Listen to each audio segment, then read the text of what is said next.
이제 대한민국도 더는 미룰 수 없게 되었습니다. 세계 최강의 해군력을 보유했다는 미군도 별도 특전팀을 구성 해상무인기를 적극적으로 도입하고 있는데요. 중국의 해군 군사력 증강에 맞불을 놓기 위해서입니다. 이미 중국은 지난해 6월 자체 개발한 200톤급 무인수상정 운행을 시작했으며 상륙전용 무인수상정도 서해에 배치하고 있는데요. 이에 대한민국 역시 해상무인기 개발에 박차를 가하는 동시에 이를 막기 위한 방어 시스템 구축에도 사활을 걸고 있습니다. 그래서 준비했습니다. 오늘은 현재 한반도군의 바다에서 벌어지고 있는 세계 열강들의 해상무인기 개발 각축전과 이에 대한 대한민국의 대비책에 대해 자세히 알아보겠습니다.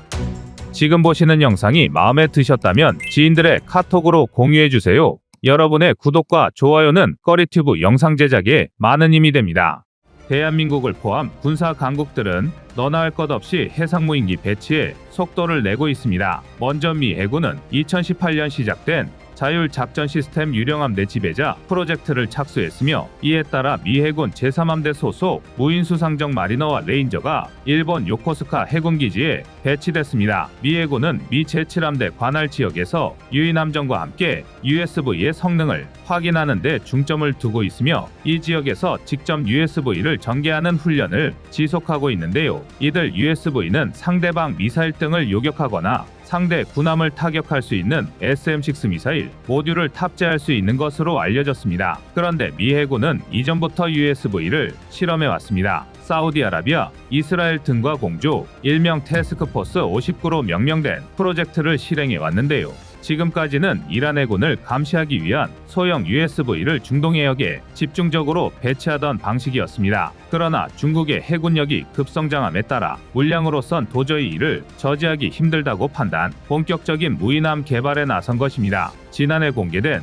항해계획 보고서에 따르면 미 해군은 2045년까지 유인함정 373척과 무인함정 150척을 보유할 계획이라고 하는데요. 중국 역시 이에 지지 않기 위해 USV 개발에 속도를 내고 있습니다. 전술했듯 자체 개발한 200톤급 무인수상정 운행을 시작으로 앞으로 USV를 전략적으로 중요한 섬이나 전초기지 등 별도의 장소에 매복시켜 전시 상황에 투입하려 하고 있습니다. 중국은 상륙전용 USV도 보유 중인데요. 2018년 11월 주하이 지역에서 개최된 차이나 에어쇼에서 최초로 공개된 중국제 USV 마린 리저드 시 제품은 알루미늄 합금 본체에 길이 13.5m, 폭 4.14m의 위용을 자랑합니다. 추진 체계는 디젤 발전기 2기로 구성된 하이브리드 디젤 전기 추진 체계를 이용하고 있으며 자체 배터리를 사용해 8개월 동안 휴면 상태로 유지하다가 필요에 따라 감시 또는 심지어 기습 공격을 감행할 수 있습니다. 또한 중국산 마린 리저드는 50km 밖 연안에서 완전 자율 모드로 원격 조종이 가능하며 위성 통신을 사용할 경우 더 먼 거리에서도 제어할 수 있습니다. 이렇게 미국과 중국이 무인기 개발에 열띤 경쟁을 보이는 이유는 우크라이나 전쟁에서 그 효용성을 확인했기 때문입니다. 지난 14일 우크라이나군은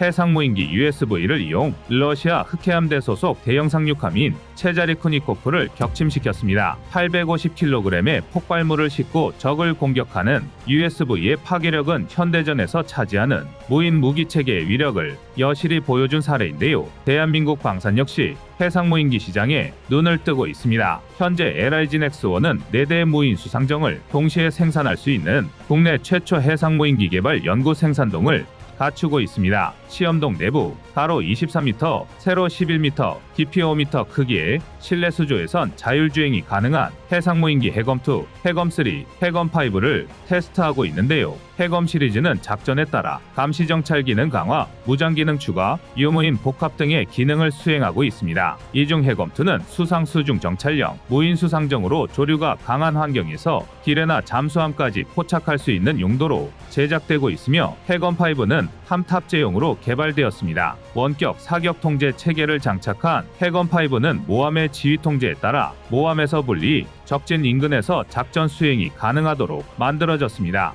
해검3는 무장전투 기능 강화에 초점을 둔 연안경계용 무인 경비정입니다. 무인 수상정 전방에 12.7mm 중기관 총뿐만 아니라 후방에 2.75인치 유도 로켓 발사대를 장착하고 있으며 자폭형 드론도 탑재하고 있는데요. 지난해 6월에는 미 해군도 자신들의 무인 수상정에 LIG 넥스원에서 제작한 2.75인치 유도 로켓을 달고 시험할 정도로 관심을 보이고 있습니다. 해상무인기의 핵심은 작전 반경에 있다고 할 수 있는데요. LIG 넥스원은 적외도 위성통신 서비스를 제공하는 미국 스타링크와 손잡고 수백에서 수천 킬로미터 떨어진 적진에서 작전도 수행할 수 있다고 설명하고 있습니다. LIG 넥스원이 개발한 무인 수상정은 이미 최고 기술에 도달했는데요. 바람, 너울, 해류 등 해상 상태를 표시하는 등급에서 국내 유일 4등급에서도 운행이 가능, 파도 높이 2.5m에서도 작전을 수행할 수 있습니다. 여기에 무인 수상정에 쓰일 인공지능도 추가되는데요. AI를 기반으로 해상 장애물을 탐지하거나 장애물을 회피하는 기술까지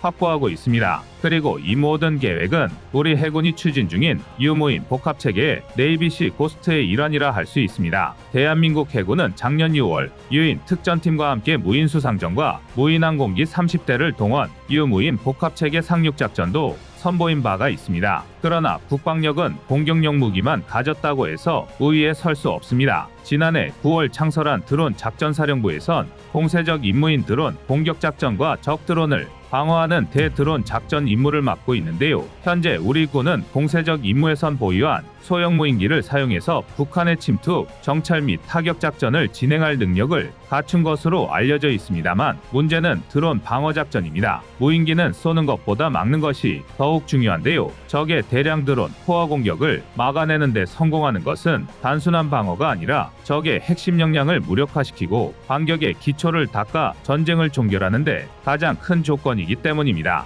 드론을 방어하는 대드론 체계는 대통령실이나 원자력 발전소, 전방 지역 시설을 방어하는 고정형 대드론 체계와 지역을 방어하는 기동형 대드론 체계로 나뉘는데 드론 작전사령부는 이 중 우리 영토의 80%에 달하는 영역 기동형 대드론 체계 작전을 담당합니다. 하지만 반대로 말하자면 현재 우리 국토의 일부는 여전히 적의 드론 공격에 대응할 방안이 없어 취약한 상태인 것인데요. 지금까진 육군 항공대의 공격 헬기 및 공군 전술 항공통제기 KA-1을 사용해서 드론 요격 작전을 수행했지만 두 무기 체계 모두 드론과의 전투를 위해 개발된 장비가 아니어서 추적과 요격이 어렵다는 단점을 갖고 있습니다. 이에 국방과학연구소는 적국의 무인기를 막아내기 위한 세계 최고 수준의 드론 요격 시스템을 개발 중인데요. 2025년까지 30km 밖에서 드론을 탐지해 킬러 드론을 충돌시켜 파괴할 요격 시스템을 구축할 계획입니다. 이런 종류의 무인기 중 가장 유명한 무기가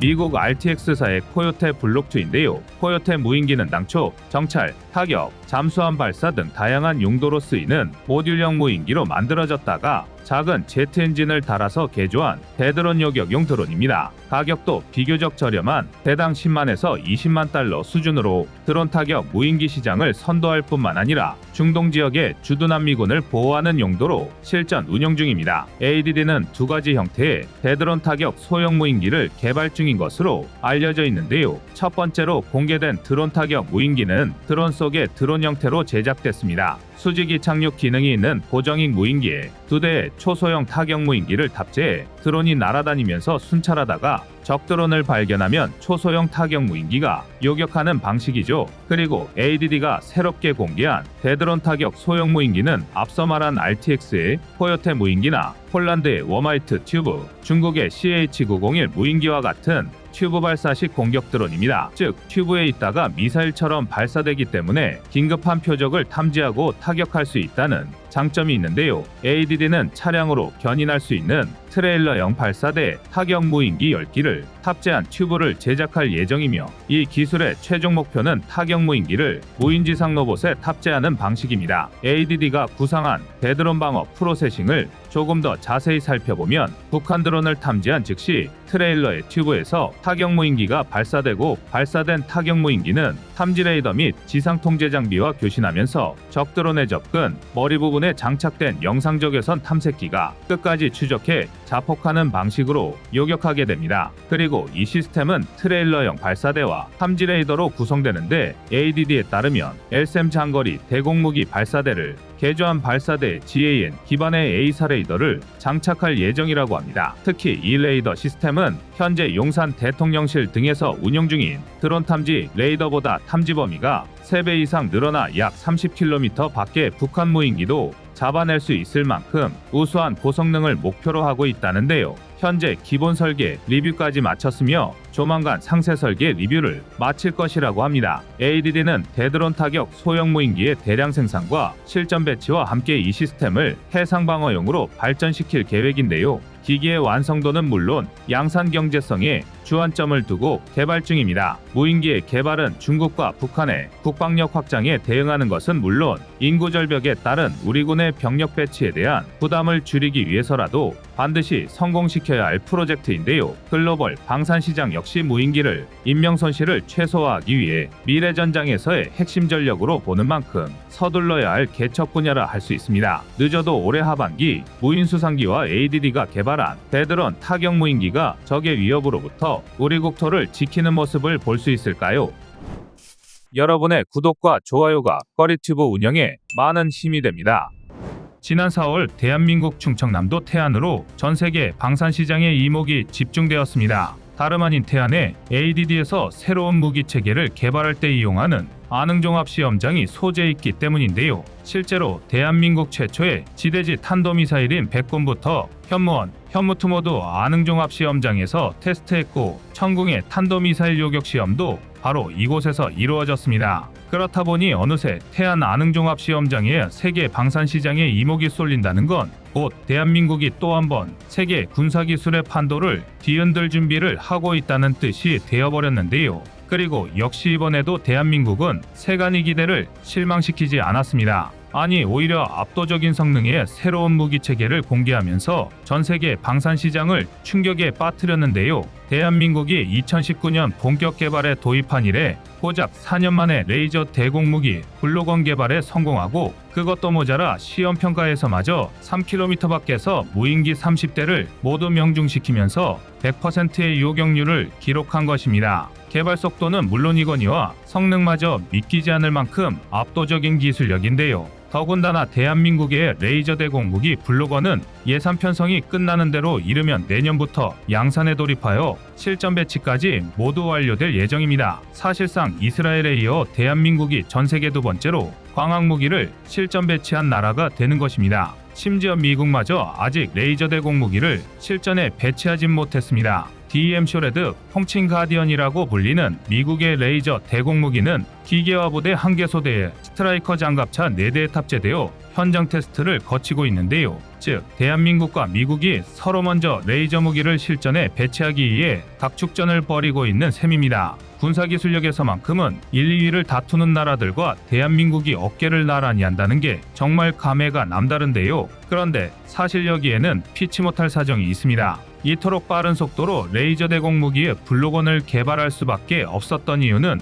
대한민국의 안보에 심각한 구멍이 생겼기 때문입니다. 지난 2022년 12월에 발생했던 북한의 무인기 도발입니다. 당시 북한 무인기가 우리 영공을 침범하자 군은 AH-1 코브라를 출격시켰는데요. 하지만 AH-1 코브라가 20mm 기관포 100여 발을 발사했음에도 끝내 북한 무인기를 격추하는데 실패하고야 말았습니다. 또한 이 과정에서 대응을 위해 출격한 공군의 KA-1 전선통제공격기가 추락하는 초유의 사태가 벌어지기도 했습니다. 여기서 끝이 아닙니다. 후에 사태 파악이 모두 끝나자 북한 무인기가 서울을 포함한 수도권 상공에 머문 시간만 무려 7시간에 육박했던 것으로 밝혀졌는데요. 최악에는 정부 수뇌부에 대한 암살 시도는 물론이고 무고한 시민을 대상으로 하는 테러까지 벌일 수도 있는 시간이었습니다. 사실상 상상할 수 있는 최악의 시나리오인데요. 그렇다고 무작정 군을 탓할 수도 없습니다. 애초에 북한이 우리 영공 침투에 사용한 것 같은 소형 무인기는 레이더 탐지 자체가 지극히 어렵습니다. 그럼에도 불구하고 대한민국은 국지방공 레이더와 TOD를 이용해 실기체와 항저까지 모두 탐지 추적하는 데 성공했습니다. 한참 전인 2014년 이미 한번 북한 무인기 추락 사건을 겪은 적이 있었고 이에 따라 탐지 자산을 상당히 강화했기 때문인데요. 문제가 되었던 것은 타격수단입니다. AH-1 코브라의 20mm 기관포 같은 발칸포 계열 무기로 소형 무인기를 격추하려면 최소 수천 발의 탄약이 필요합니다. 물론 전시라면 이 정도의 탄약을 소모하는 게 문제가 되지는 않습니다. 실제로 우크라이나군의 경우 러시아의 자폭 드론을 격추하기 위해 전술기를 동원하고 한 발에 수억 원을 호가하는 미사일도 아끼지 않습니다. 그러나 평상시에 수천 발의 20mm 기관포탄을 쏟아붓거나 대공미사일을 발사한다면 도비탄에 의해 필연적으로 민간인의 부가적 피해가 유발될 수밖에 없습니다. 국민의 안전을 지켜야 하는 우리 군의 처지에서는 쉽게 선택할 수 없는 중대 사안인데요. 더군다나 이런 상황에서 NSC 또한 소집되지 않았으니 AH-1 코브라 파일럿이 할 수 있었던 일은 100여 발의 탄약으로 제발 한 발이라도 스치길기도 하며 격추를 시도해보는 게 고작이었던 것입니다. 즉, 레이저 대공무기 블로거는 이대로 방치한다면 대한민국 공중안보에 심각한 공백이 생길 수밖에 없다는 위기의식 속에서 탄생한 무기체계라 할 수 있는데요. 그도 그럴 게 레이저는 드론 공격에 가장 효과적으로 대응할 수 있는 방식입니다. 레이저는 드론의 광학 센서에 혼란을 일으키고 고출력으로 발사할 경우 물리적으로 아예 파괴해버릴 수도 있습니다. 바로 이 때문에 대한민국은 물론이고 미국, 이스라엘처럼 분쟁 가능성이 높은 나라들이 적극적으로 레이저 대공무기를 개발하고 있는 건데요. 일례로 최근 펜타곤에서 유출된 기밀문서에 따르면 중국은 최소 마3 이상의 빠른 속도로 비행하는 고고도 정찰 드론 WG-8을 개발 중입니다. 만약 WG-8이 순조롭게 실전 배치까지 끝마친다면 지금의 대드론 방공망 수준으로는 한반도, 나아가 미국까지 심각한 안보 공백이 제기될 것입니다. 드론이 미래전의 새로운 선두주자로 대두하고 있는 만큼 대공무기 체계에도 기존의 틀을 깨부술 새로운 체계가 필요해진 것입니다. 무기화된 레이저는 포탄 같은 물리적 수단이 아니라 빛을 이용한 지향성 에너지로 목표물을 타격하는데요. 예를 들어 이스라엘에서 배치한 아이언빔의 경우 20에서 30kW의 출력에 사거리는 약 2km 내외입니다. 발사 속도는 분당 10여 발로 5에서 6초면 한 개 목표물을 파괴할 수 있습니다. 그리고 당연히 빛을 무기로 사용하는 만큼 발칸포 등에서 문제가 되었던 도비탄 걱정도 필요 없는데요. 그리고 무엇보다 가장 획기적인 건 가격입니다. 아이언빔의 경우 발사 가격이 한 발당 약 1달러로 발사 가격이 저렴해서 대량으로 배치하는데 유리합니다. 단적인 예로 사드의 경우 한 발당 약 100억 원이 넘어가고 맨폐지인 신궁도 미사일 한 발이 2억 원에 육박하는데요. 이로 인해 드론은 꼭 상대방을 타격하지 않더라도 값비싼 방공미사일을 소모시키는 것만으로도 충분히 제 몫을 하는 무기체계가 되었습니다. 반면 레이저는 압도적인 가성비로 오히려 드론을 값비싼 무기로 만들어버리는데요. 이뿐만이 아닙니다. 아직까지는 대부분의 정보가 극비이기 때문에 부득이하게 이스라엘 아이언빔을 예로 들었지만 대한민국의 레이저 대공무기 역량은 여기서 끝이 아닙니다. 실제로 관계자에 따르면 당장 레이저 대공무기 블로건부터가 출력은 아이언빔과 동급이지만 사거리는 월등한 수준입니다. 일가기 전문가들은 로키드 마틴에서 개발 중인 50kW급 출력의 레이저 대공무기 아테나에 필적할 정도일 것이라고 추측 중인데요. 항공무기 체계 특유의 다홍치마 스킬이 레이저 대공무기 블로건에도 적용된 것입니다. 대한민국은 늘 같은 조건에서도 월등한 성능의 무기 체계를 개발해 왔는데요.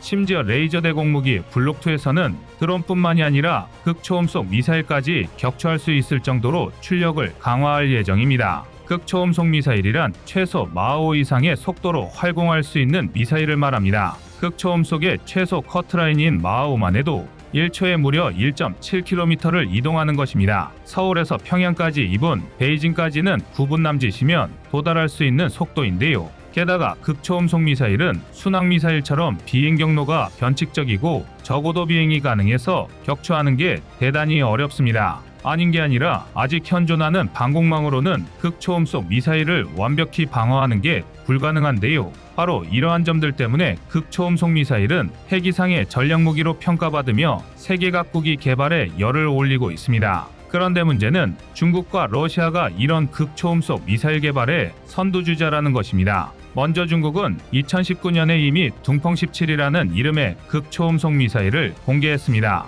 이는 미국보다 빠른 속도로 공개 당시 국제사회에 엄청난 충격을 안겼습니다. 또한 러시아는 우크라이나 전쟁에 KH-47M2 킨자를 사용하면서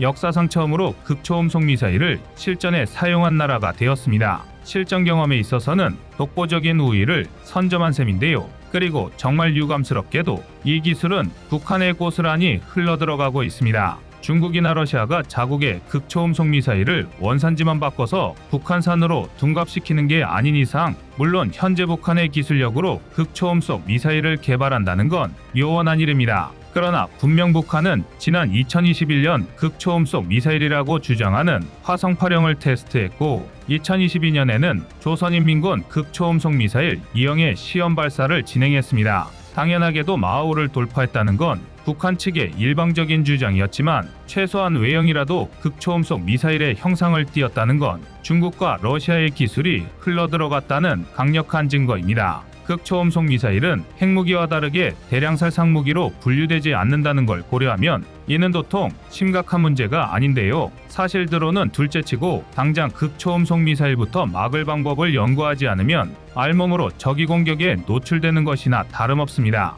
하지만 앞서 말한 것처럼 대한민국은 수많은 해법 중 하나로 레이저 대공무기 블록2를 개발하고 있습니다. 음속과 다르게 물리적 레벨에서 광속은 기동 즉시 목표물에 도달합니다. 과학적으로 따지면 그 순간에도 찰나의 틈은 있겠지만 사실상 무의미한 수준인데요. 즉, 다시 말해 극초음속 미사일이 아무리 빠르다 하더라도 레이저를 피하거나 다른 방법으로 대응하는 게 불가능하다는 것입니다. 다만 일반적으로 레이저 무기는 사거리가 짧고 파괴력이 약하기 때문에 극초음속 미사일을 격추할 수 있을 정도가 되려면 상당한 출력이 필요하다는 건데요. 이에 대한민국은 이미 지난 2022년 3월부터 미래도전 국방기술사업 추진 방향을 발표하면서 100kW급 초고출력 레이저 무기 체계의 원천 기술 개발에 착수한 상태입니다. 이처럼 대한민국은 부족한 안보 공백을 뛰어난 기술력으로 빠르게 메워가고 있는데요. 대한민국에 한 번의 실수는 있어도 두 번의 실패는 없길 바라겠습니다.